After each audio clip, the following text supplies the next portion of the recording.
শুরু হচ্ছে রেডিও তেহরানের বাংলা সংবাদ। সংবাদ শিরোনাম।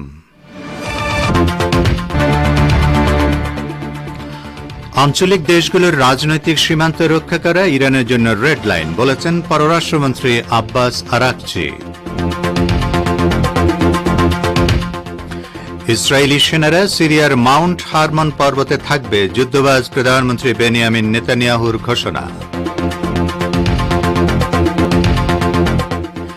ইজতেমার মাঠের সংঘর্ষে নিহতের সংখ্যা বেড়ে 4, স্বরাষ্ট্র উপদেষ্টা বললেন হত্যাকাণ্ডে জড়িত কাউকে ছাড় নয়।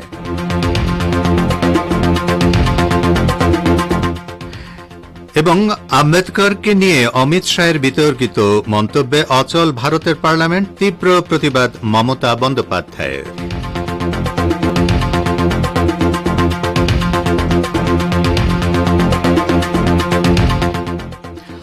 আসসালামু আলাইকুম শ্রোতা বন্ধুরা, গুরুত্বপূর্ণ সংবাদ শিরোনাম শুনলেন এতক্ষণ। এবারে বিস্তারিত বিশ্ব সংবাদে আপনাদের আমন্ত্রণ জানাচ্ছি আমি নাসির মাহমুদ। ইরানের পররাষ্ট্রমন্ত্রী সৈয়দ আব্বাস আরাকচি বলেছেন আঞ্চলিক দেশগুলোর রাজনৈতিক সীমান্ত ও জাতীয় সার্বভৌমত্ব রক্ষা করাকে তেহরান রেড লাইন হিসেবে নির্ধারণ করেছে। এটিকে ইরানের সর্বোচ্চ উদ্বেগের জায়গা বলেও তিনি মন্তব্য করেছেন। মঙ্গলবার লেবাননের আন-নাহার পত্রিকায় প্রকাশিত এক নিবন্ধে ইরানের এই অবস্থান তুলে ধরেন আরাকচি। তিনি বলেন, সিরিয়ায় উগ্র জঙ্গি গোষ্ঠী দায়েশের বিরুদ্ধে লড়াই করতে দামেস্ক সরকারের রাষ্ট্রীয় আমন্ত্রণে সাড়া দিয়ে দেশটিতে সামরিক উপদেষ্টা পাঠিয়েছিল ইরান। ইরানের পররাষ্ট্রমন্ত্রী বলেন, অন্যদিকে আমেরিকা একটি জবর দখলকারী শক্তি হিসেবে সিরিয়ায় সেনা মোতায়েন করেছে এবং দেশটির একটি বড় অংশ দখল করে রেখেছে। আমেরিকা এ কাজে দামেস্ক সরকারের অনুমতি বা জাতিসংঘের অনুমোদন নেয়নি। আরাকচি ইরানের এই পুরনো অবস্থানেও অটল থাকার কথা ঘোষণা করেন যে ইহুদিবাদী ইসরায়েলের বিরুদ্ধে আঞ্চলিক প্রতিরোধ ফ্রন্টে যেসব আরব ও মুসলিম সংগঠন যোগ দেবে, তেহরান তাদেরকে সমর্থন দিয়ে যাবে। ইউরোপের 3 দেশ ব্রিটেন, জার্মানি এবং ফ্রান্সকে সতর্ক করে বলেছে 2015 সালে সই হওয়া পরমাণু সমঝোতাকে অপব্যবহার করে যদি ইরানের বিরুদ্ধে নতুন করে নিষেধাজ্ঞা আরোপ করা হয় তাহলে তেহরান অনুরূপ এবং নিশ্চিতভাবে সমানুপাতিক পাল্টা ব্যবস্থা নেবে।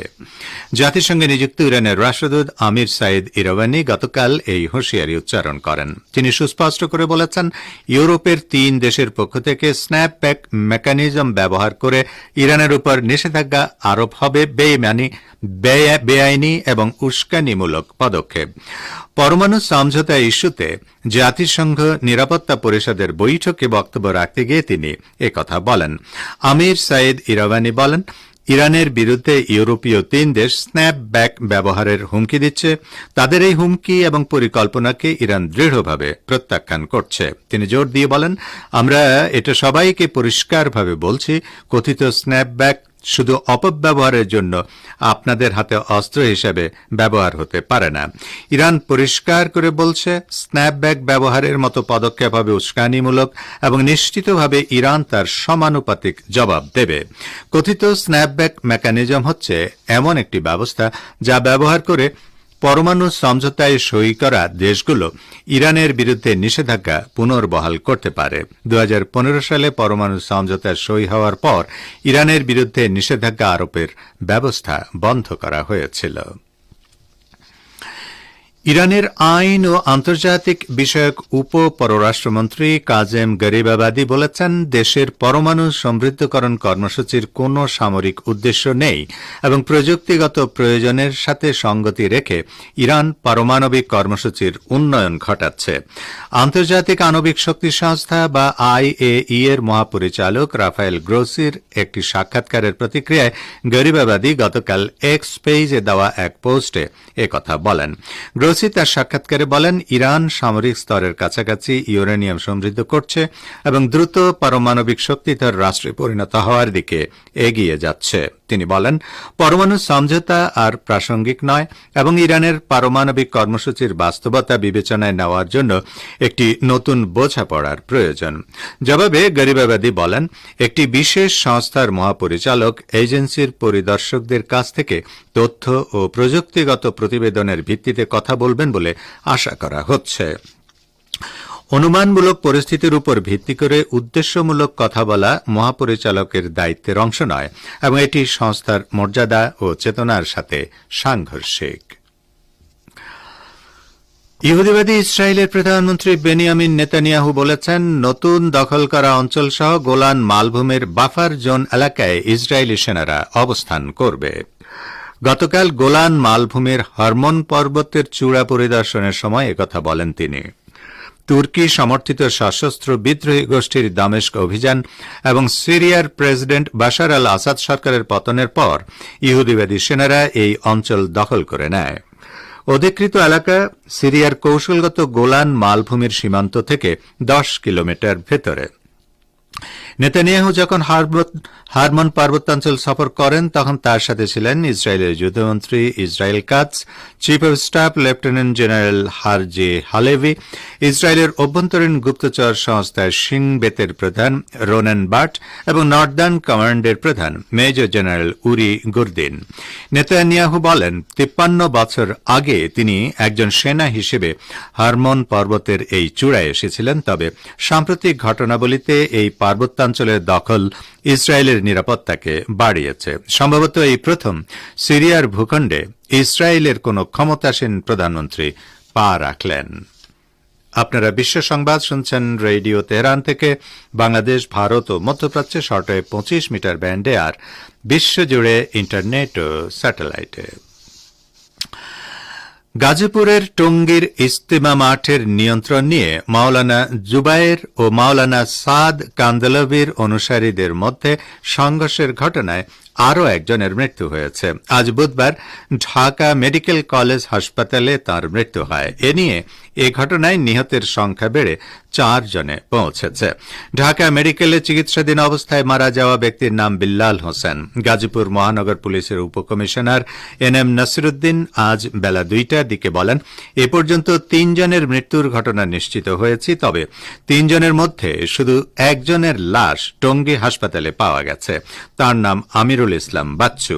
নিহত বিল্লালের ছেলে আবদুল্লাহ আল জুবায়ের বলেন, তার বাবা তাবলিগ জামাতের মূল ধারার, তিনি কোনো গ্রুপের নন। টঙ্গীতে তাবলিগ জামাতের 2 পক্ষের মারামারিতে তার বাবা আহত হন। পরে ভোরে ঢাকা মেডিকেলে নিয়ে এলে কর্তব্যরত চিকিৎসক তাকে মৃত ঘোষণা করেন।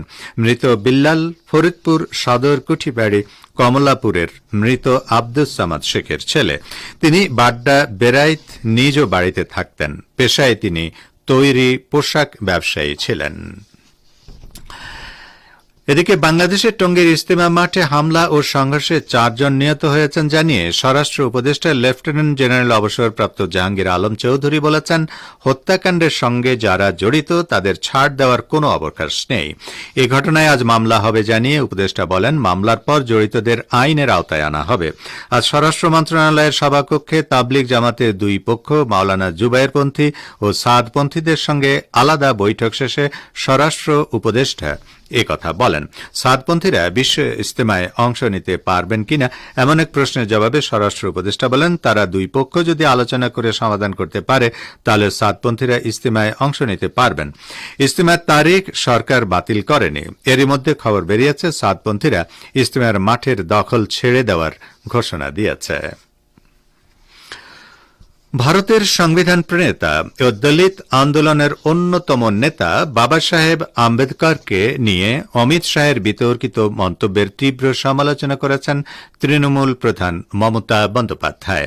পশ্চিমবঙ্গের মুখ্যমন্ত্রী মমতা বন্দ্যোপাধ্যায় এ বিষয়ে বিজেপিকে টার্গেট করে বলেছেন, বিজেপির মুখোশ খুলে গেছে। 240 আসন পেয়েই যেভাবে আম্বেদকরকে অসম্মান করছে, যদি 400 আসন পেত তাহলে হয়তো বাবা সাহেবের সব অবদান ভুলে নতুন ইতিহাস লিখত।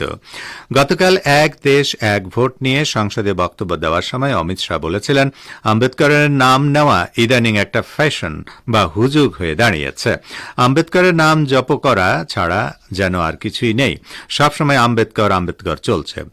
এতবার কেউ ভগবানের নাম করলে নির্ঘাত তার স্বর্গবাস ঘটত। শাহের ওই মন্তব্যে সংসদের ভেতরে ও বাইরে বিক্ষোভ করেছে বিরোধীরা। তৃণমূল সাংসদরা শাহের বিরুদ্ধে স্লোগান তুলে ওয়াক আউট করেন। কংগ্রেস ও তৃণমূল সহ বিরোধীদের দাবি, শাহের বক্তব্যে আম্বেদকরের চূড়ান্ত অবমাননা করা হয়েছে।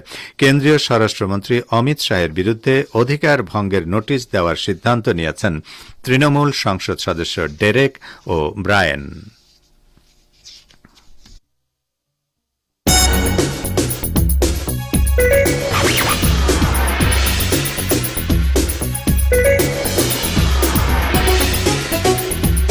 রেডিও তেহরান, খবরের সঙ্গে 24 ঘন্টা। ভিজিট করুন আমাদের ওয়েবসাইট parstoday.ir/dn।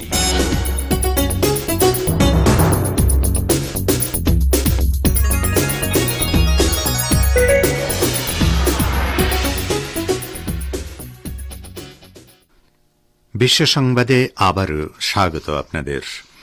ইহুদিবাদী ইসরায়েল যুদ্ধবিরতির আলোচনায় নতুন করে কোনো শর্ত আরোপ না করলে তেল আবিবের সঙ্গে বন্দী বিনিময় সম্ভব বলে জানিয়েছে ফিলিস্তিনের ইসলামী প্রতিরোধ আন্দোলন হামাস। সংগঠনটি কাতারে চলমান যুদ্ধবিরতির আলোচনাকে আন্তরিক ও ইতিবাচক বলেও মন্তব্য করেছে।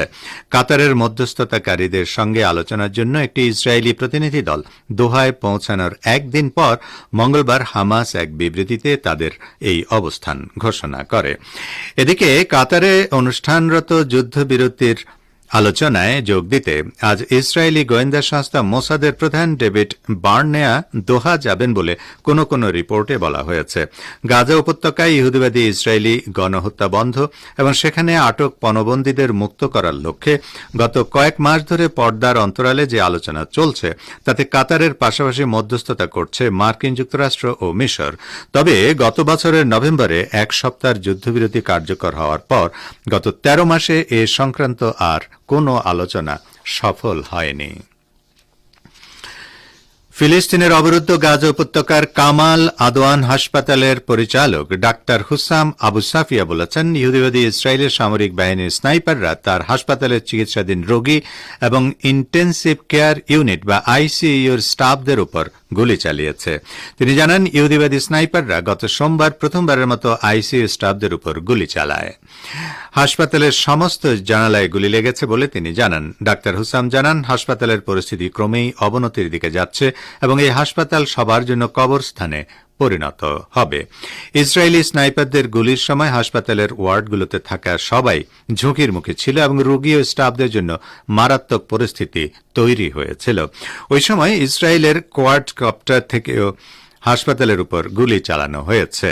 তিনি জানান, হাসপাতাল ভবন, এর আশপাশ এবং এর ভিতরে যারাই চলাচল করেছে তাদের উপর গুলি চালানো হয়েছে। হাসপাতালটির সুরক্ষায় আন্তর্জাতিক সম্প্রদায়ের প্রতি ভূমিকা নেওয়ার আহ্বান জানান পরিচালক হুসাম সাফিয়া। তো শ্রোতা বন্ধুরা, আমাদের নিউজ ডেস্কে এই ছিল এখনকার মতো সর্বশেষ বিশ্ব সংবাদ। সঙ্গে থাকার জন্য আপনাদের অনেক অনেক ধন্যবাদ।